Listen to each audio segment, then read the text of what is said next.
Giving your 3D object a bump texture file literally adds bumps to it, gives it texture. And there's that darn word texture again. In this case, texture means, the way it looks as opposed to a texture file. You want to give it some bumps like lizard skin, something like that, or the surface of a planet. So to see how this works, let's go to Photoshop and open that up. We'll go File, New.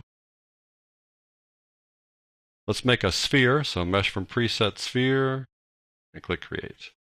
Let's take a look at this. I'm going to click on it once with the selection tool to select the sphere, and one more time to select the material. And there's Bump.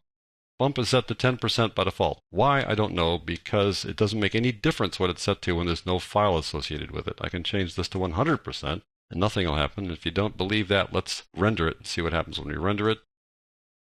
And at first it'll look like something's going on, but then it'll settle down and look exactly as it did when we started this thing. So I'm not really clear why they even bother putting it at 10%. Nevertheless, let's take it back to 10%.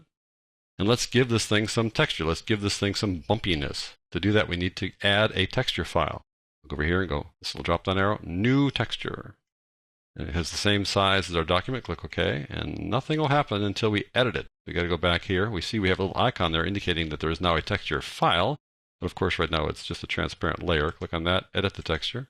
And we need to give this some stuff that will apply some bumpiness to that surface.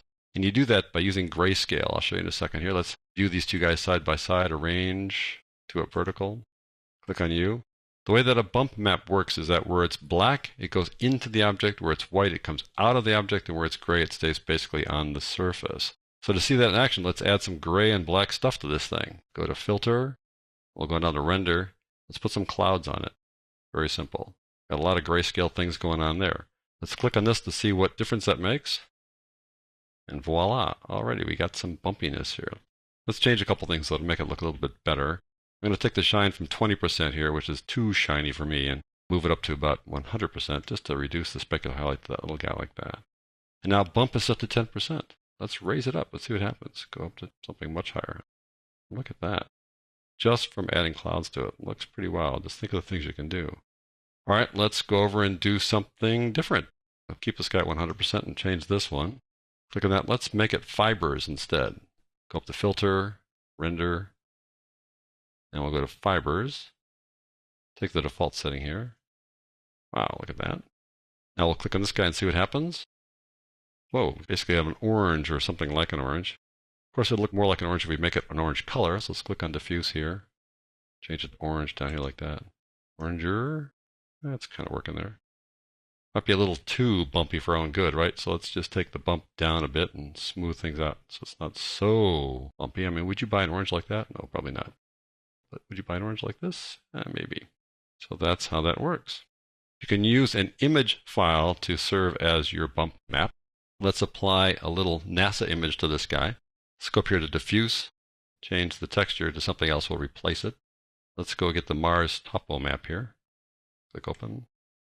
Right off the bat, we've replaced it. Let me click on U with the selection tool and see what we have here. Rotate you around a bit. We see that we have the texture of the orange there. We also have this gap here. Let's fix that by opening up that texture file. Going over here, editing the texture, and you'll see that the texture map didn't quite fill things up here. So it's a background layer. Let's convert it to a standard layer. Double clicking on it, clicking OK. Control Command T on that guy, and let's just expand the heck out of that thing. Can't really see what I'm doing here right now, so I'm going to hold this guy down like that, holding the Alt or the Option key plus the Shift key to keep things centered up and make it taller that way. And let's see how the sides are going here. Same thing.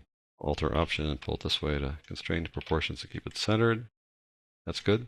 We'll accept that. And now we'll go back, take a look at it. But we don't like the orange texture on our shot of Mars here, right? We don't want that. So let's use the Mars image file as the bump map. You can do that. You don't need to have a grayscale thing to make it happen. Photoshop converts it to grayscale. It looks at the light yellow there and makes that kind of high, and looks at the darker areas and makes it kind of low. So let's just see how that works. Go over here and select on that. Click on the little drop down arrow here, and we're going to replace the texture. Click on that. Let's go get Mars here, Mars topo like that. And that'll add a bump map to it. That's now kind of smooth because it wasn't as rough looking as these fibers. We'll zoom in a bit so we can see it. Control Command plus a couple of times there. Now we'll just increase the bump value, and you'll see that, we are actually getting some sense that there's some topography there. May not be exactly accurate because the yellow may not be something you want to have go down. You may want it to go up. Nevertheless, it does give it some texture. You can use image files as your source for this thing. Let's change that just to see how it works with a different planet. Go over here, let's go to a different texture. So replace that texture with, let's say, Jupiter, which is a much more dramatic looking thing like that. Let's go on down to the bump file for that one. Place that one with Jupiter as well. Well, look at that. Quite dramatic. You can increase the bump on that, make it really bumpy because it has more contrast in the image file that gives it a much greater bump depth like that. So there you go, folks. That's how you use a bump texture file to give your object this kind of bumpy textured surface.